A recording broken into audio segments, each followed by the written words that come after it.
Bonjour, je m'appelle Frédéric Sidorov, chef d'équipe au Parc Princesse Antoinette. Bienvenue.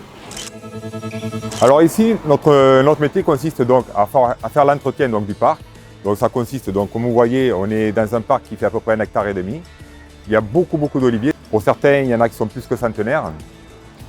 Après, on a d'autres essences, donc des pins, quelques chênes verts et puis bon, beaucoup de plantes méditerranéennes. Alors au parc, avant tout, c'est quand même une aire de jeu pour les enfants. Il faut dire qu'on a beaucoup de structures, donc des terrains multisports, beaucoup de jeux d'équilibre, des balançoires.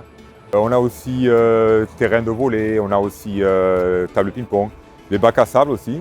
En fait, c'est pour tout le monde et surtout de tous les âges d'enfants, quoi. Alors ici, on se trouve donc à la mini-ferme du haut, donc avec la partie des chèvres.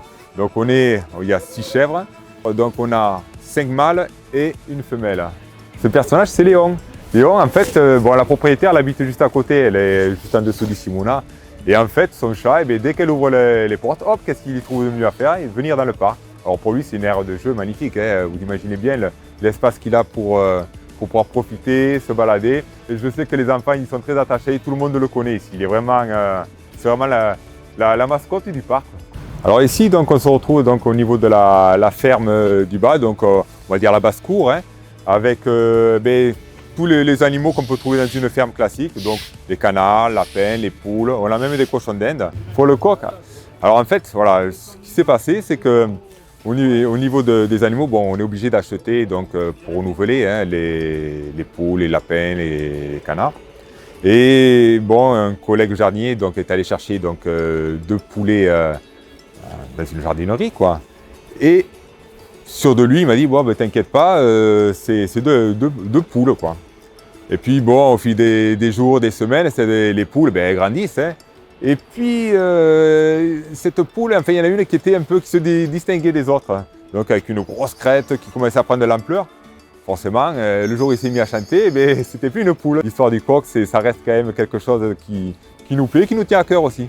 Parce que il fait sa loi et on sent que même les poules sont plus épanouies, elles se sentent plus heureuses.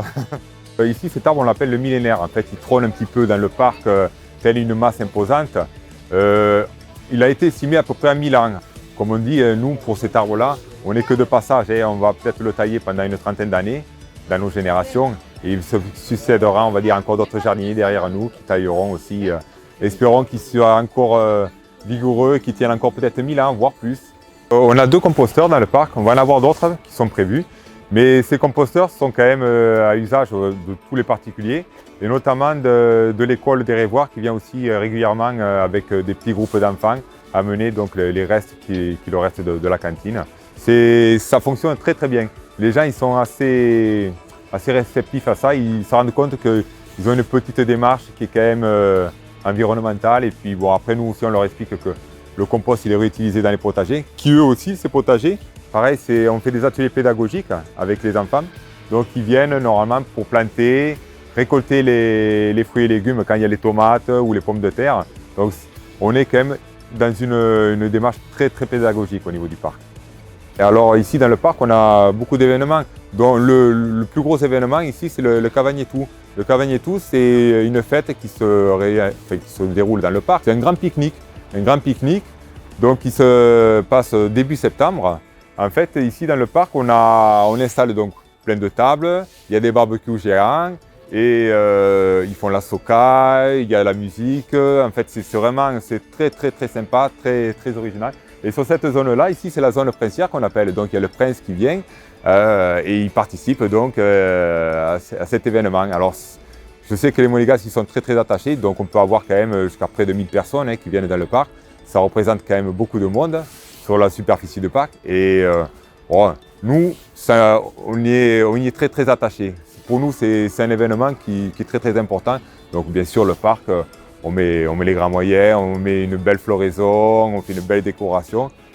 Au mois de septembre, nous avons le pique-nique au parc. C'est un grand rendez-vous avec les Monégasques, une messe d'ailleurs édite par Monseigneur Archevêque, et le souverain assiste à cette manifestation. C'est un moment attendu par tous les Monégasques de la Principauté. Nous avons été obligés de le suspendre à cause du Covid, mais nous pensons réitérer cette organisation cette année. Nous avons la chasse aux œufs en période de Pâques où les enfants donc prennent rendez-vous et viennent dans ce parc pour chercher des œufs. Nous avons les activités de la mini-ferme qui sont aussi mises en avant, puisque nous avons la tonte des moutons, nous avons des différentes manifestations sur la basse-cour, et tous les enfants sont conviés pour participer à ces pratiques de la ferme, puisque c'est une mini-ferme qui est installée maintenant depuis près de 10 ans au niveau de ce parc. Le parc est un endroit où on aime se retrouver, en plus qui est intergénérationnel, puisque vous voyez des tout petits et puis des gens âgés qui viennent s'asseoir, lire un livre, se détendre, etc.